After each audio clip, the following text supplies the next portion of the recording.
Maraming salamat, Gorgie. Baka yung magsaserve ng notice naligaw.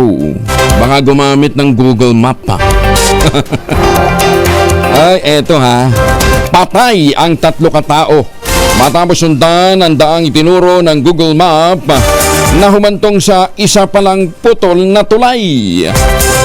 Huwag kayo mag-alala, hindi ho sa Pilipinas nangyari ito, sa India.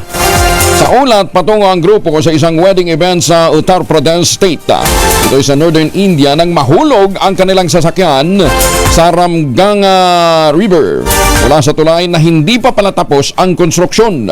Pero yun ho ang itinuturo na direksyon ng Google Map. Sa ulat ng lokal na pulis, bahagi ng tulay ay napinsala ng baha noong nakarang taon at inaayos pa.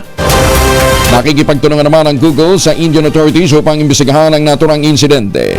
Matatandaang noong taon nasawi din ang 2 doktor sa southern state ng Kerala. Nang sundin din ang driver ng